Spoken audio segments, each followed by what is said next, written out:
Hello dear students. Today we'll be learning about future prospects of biotechnology for agriculture. So what do you mean by the future prospects? Means what is the future goal of this biotechnology in order to produce the agricultural products, or what is the aim of this biotechnology in order to produce the agricultural products? So let's see in detail. The first one says that biotechnology is a boon for human society. Do you all agree with this? Yes, I do agree with this because what actually is biotechnology? Biotechnology means it is a combination of biology as well as technology, which is a use of genetic manipulation, right? So you might be surprised when you see many of the things at your home, especially when you go around a kitchen, many of the vegetables, fruits on the daily basis, which are made up of which are the product of biotechnology. This is one of the interesting fact about biotechnology, right? So coming back to the agriculture biotechnology, agriculture it is a part of biotechnology, right? For example, when you see a favorite watermelon in your house, which is a seedless, how did you get that? It is because of the biotechnology. Okay, and biotechnology it comes in a different colors. That's right. I think it's just not the rainbow that comes in different colors like blue, red, green, white, all these things. But biotechnology also comes in different colors, that is blue biotechnology, red biotechnology, green biotechnology, and white biotechnologies. But especially we'll learn what is green biotechnology. Green biotechnology means agricultural biotechnology. Okay, and I agree with the statement saying that it is a boon for the human society. How is it like? I'll give you a very good example. I think you might have heard of insulin. Okay, it's a very good product, a synthetic insulin which is produced with the help of the biotechnological research product. Because of that, many of the diabetic patient lead a very normal life. So you can say that thanks to this synthetic insulin, which have saved many of the patient who are suffering from diabetes, right? So that you can say that it's a boon for the human society. And many of the products, especially the crops all around the world and mainly in the US, are genetically modified. Some of them I'll give you an example like corn, soya bean, cotton, alfalfa, papaya, sugar beets. All these are resistant to pests, fungi, viruses as well as the weeds. Okay, and moving on to the next part, biotechnology is a boon for the human society. Why means it's not only the production of these which is resistant to some diseases or some viruses or biotic stress or abiotic stress. See, now the population of the world is around 7.9 billion. You can't feed so many people with a conventional method, so you have to switch on to this biotechnology process, like growing on these crops in a very smaller area of the land. Okay, so that you can feed the world's population not by following the conventional method but by a biotechnology. Why means this, with the help of the biotechnology you can grow in a very smaller land with the higher properties whatever is required, like yield, it might be higher nutritional quality, all of them can be achieved only by using this biotechnology, and that too genetic engineering and tissue culture techniques. Using both of them you can create wonders and you can feed around the world's population without the scarcity of the food, right? So the next one says that stress to resistance plant. Stress to resistance plant means the researchers, they are working on many of from many years, and they have found a result of producing a products or the plants which is having a higher quality quantity resistant to biotic stress, abiotic stress and all. Here I'll give you one of the best example for this resistance to the extreme environmental stress. I think here you are seeing a species of Arabidopsis. Okay, it is a tiny weed plant which is more oftenly used in the plant research because it's a very easy to grow weed and its genome has a very good characteristics as it can resist to many of the environmental stress. Okay, the researchers they identified the gene in this particular weed plant and they inserted it into a tomato as well as a tobacco cells of these plants, and these plants they were able to withstand a very high environmental stress like salt, drought, cold, and also when they are grown in a heat condition they would grow as a ordinary they would grow as a good crop without damaging the crop yield. So this can be achieved by the use of this biotechnology. And one more thing, the the researchers they have also produced a rice variety that is yellow, that is resistant to yellow motile virus. Okay, RYMV, that too in Africa. This virus which used to destroy much of the rice crops. Okay, it used to destroy the rice crops, and so in order to avoid that, the researchers created this transgenic plant which is resistant to this rice yellow motile virus.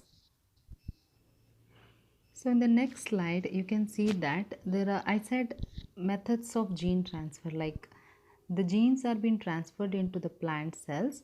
There are certain methods of gene transfer. One is the agrobacterium mediated transformation and the particle bombardment method. First, we'll see what is this agrobacterium mediated transformation. Here, what they do is they take a agrobacterium, it is a naturally occurring in soil bacteria. This has a unique ability to transfer its DNA part into the plant cells when it infects. Okay, what it does is in a wild type when it transfers its DNA to the plant, this also transfers its DNA along with that the division of the plant cell. There will be a development of the tumor to that plant. So this is a tumor causing bacteria. So scientists what they did is they took the DNA from that agrobacterium but they removed the tumor forming genes. They cut open the tumor forming genes and they inserted a desired genes of interest and inoculated into a plant tissue in a petri plate and allowed to incubate, and they transferred it into this plant cell. After transferring it to the plant cell, the cells will be transformed because it contains a desired gene, and there will be a formation of the callus, and after the callus formation they are transferred into another petri plate where other nutrients are being inserted in order to formation of the shoot. So one more is a particle bombardment method. In this particle bombardment method, what they do is they take a metal particles which is coated with a DNA and they transfer this into a gene gun and they bombard it onto a plate containing a plant tissues which contains a DNA coated of a desired gene. Okay, and then they actually get integrated into the plant cells and this plant cell again get transformed. This is regenerated after callus formation. It is led to the shoot regeneration and transferred into a greenhouse where the plants gets expressed the whatever the genes which we have inserted it, they get that quality into that plant. This is how the gene transfer methods are being carried out in the laboratory and the desired genes are expressed in the plant.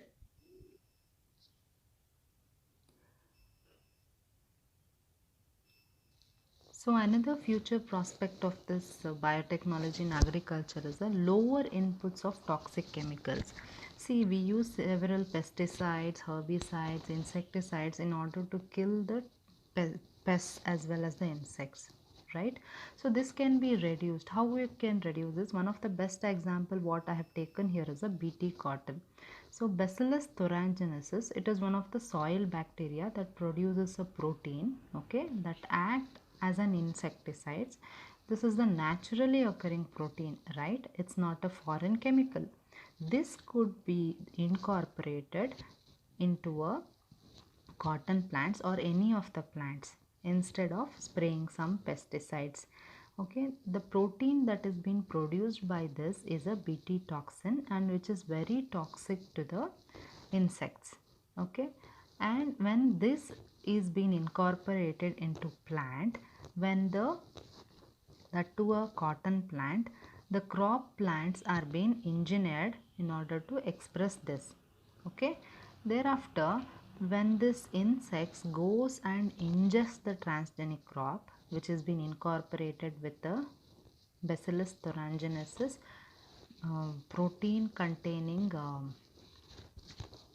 genes, then what happens is this insect, that here you can see that insects or any of the larva, when it goes and eats it, it dies, because this bt gene, it has a capacity to produce the protein.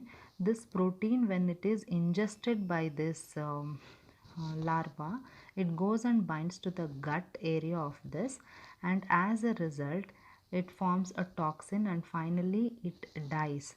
This is the way how we can avoid the usage of the fertilizers, pesticides and agrochemicals in order to overcome the toxic chemicals in agricultural products by usage of biotechnology. And one more thing is a plant may be turned into a biofactories. How can it be done is, we know that most of our children, especially the little children, they hate taking the shots, that too injections. So, and many children in many parts of the world not even have the access to this vaccine. They don't get the vaccines. Now only we are seeing that the corona, due to that corona, many of us, we are not getting the vaccines, right? So in the same way, in all over the world, there are certain places there are where there are not access to this vaccines. So when these vaccines were available in a edible form, it will be useful, right? So modern biotechnology actually helps to achieve this. How can you use this? Banana trees and as well as the tomato plants are being genetically engineered, okay, in order to produce a vaccine in their fruit. In a future trials, it might be very successful. What is the main advantage of this edible vaccine is, see, this transgenic plant could be grown locally and you can get cheaply in order to go and get a vaccinated. Instead of that, you can go and buy these vegetables or fruits and you can have that, right? Instead of going for the vaccination or injection. So here I have shown you a pictorial representation. Here the desired gene are being cloned into a vector and then that is being transferred into a desired crop, and this transgenic crop with the desired antigen like tomato, cucumber, carrot, everything can be given to your children as a salad. You can easily get the all the benefits of these vaccines, so they get resistance or they get protected from the pathogens. This is how the plants can be turned as a biofactories. In the next slide, here you can see a tomato and a tomato variety which is having a cancer fighting compound in it. The scientists, they have created a transgenic purple tomato that contains a cancer fighting component in that. So, and also they have a high level of antioxidants. So this can be said that it is a biofactory. So in the next slide, we can see that the plants resistant to UV radiation. Here you can see a wild type Arabidopsis plant which is actually not resistant, like which can be easily affected by the UV light in the environment. Here you can see a mutant variety Arabidopsis plant which is resistant to mutant. So how is that possible is, see, we know that certain plants they use energy for the sunlight, right? Almost all the plants they use the energy from the sunlight, and they are obviously exposed to this UV light. So this UV light, what does it causes? It causes a damage to the plant, and as a result that might lead to a reduction in yield and also the leaf burn. So in order to overcome this, why this happens is the UV light that we experience has increased in our environment due to the depletion in the ozone layer. Yes, right. So scientists they conducted certain experiment with the Arabidopsis plant where they mutated this Arabidopsis plant by exposure to UV light, and after that when they are exposed again, when they are grown under a UV light, they showed a very good resistance power when compared to that of a wild type. So here you can see the mutated has a resistant to UV light and compared to that of a wild type. So what actually happens is, this idea of tetraploid plants that have a double nuclear DNA content of a diploid plants, they have a higher resistance to UV light. Okay. The DNA, if the DNA content is an important factor in tolerance of solar UV light. Okay, this is the fact that if the DNA content, nuclear DNA content is more, then that has the capacity to tolerate the solar UV light, and as a result this can be utilized for various plant species to increase the crop yield and protect them from the leaf burn and all that takes place due to the exposure to the UV light. And next comes the elimination of toxins. We know that as human beings we are allergic to certain foods. So according to the food allergy information, they said that 1 to 5% of the population they are already allergic to food. Okay, and 90% of the allergic reactions are mainly caused due to the certain kinds of foods like eggs, milk, peanuts, trees, nut, fish and all. So they cause a mild to severe reactions like rashes, or they cause a stomach upset. We know that, right? When we eat certain foods there might be a rashes.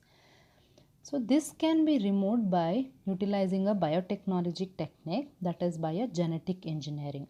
So one of that is being done by removing the Lys3 gene, which is an allergen in a tomato, by down regulating in transgenic tomato plants.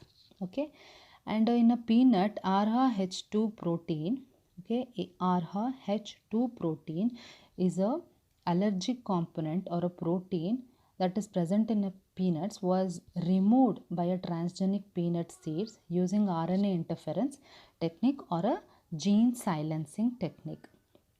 Okay, here I have shown a radish which can be grown with the help of biotechnology within 2 to 3 weeks. The speed of the crop where it grows faster can be done with the help of the biotechnological procedure. So in this slide you can see that another important prospects of biotechnology in agriculture is transgenic plants commercialization and expansion. It is very necessary to commercialize and expand this transgenic plants because the agriculture use of transgenic plants is mainly based on two types, that is they are herbicide resistant and as well as they are Bt based insect resistant. So in a future, it is likely that gene technology will allow the increase of crop yields per acre. So the crop yield per acre is very much. So it has already been possible by in case of Bt cotton and Bt corn. See, Bt corn, it has reached almost very high rate of production when compared to other genetically modified crops. So this helps in the increased food production, and so millions of people can get the reduction of this scarcity of the food can be done with the help of these genetically modified plants. And the usage of pesticides, all these can be decreased, and also the loss of the topsoil can also be reduced. Environmental conditions can also be you know good when compared to that of a conventional crop method techniques. So this is about the transgenic plant commercialization and expansion importance. Now you can see that the global transgenic crop area should be expanded, right? Because here you can see the area, it is in the year 2019 it's shown that it is 190.4 million hectare, which is very less. If the expansion of the area or more area is given, then more of the genetically modified crops can be produced, so that more scarcity of the food can be reduced in worldwide. So in the next slide here you can see that bananas, these are being genetically modified in order to produce a vaccine against hepatitis B. So when we eat these kind of bananas which are genetically modified, so we get a vaccine against hepatitis B. Okay, and there are other aspects like high quality food production with a high nutritional value, like golden rice with a rich vitamin A, and here you can see that soya bean with a rich protein. So all of these are having a greater nutritional benefit when we eat a genetically modified food. Okay, so foods as a nutraceuticals. Nutraceuticals means those food that contain high amount of nutrition along with the extra health benefits are called as a nutraceuticals. This can be seen in many of the food, like dietary supplements, and in functional food, novel food, nutritional food, enriched food are called as nutraceutical containing food. This can be obtained directly with certain foods. As a dietary supplement we can take that. So this is actually seen in some of the foods like omega-3 fatty acid from linseed, and also the lycopene from the tomato plant. They are also called as nutraceuticals. So these are being transferred to other plants so that we can get a health benefit that improves the health and also prevents certain diseases with help of these. By taking these kinds of plants are called as nutraceuticals.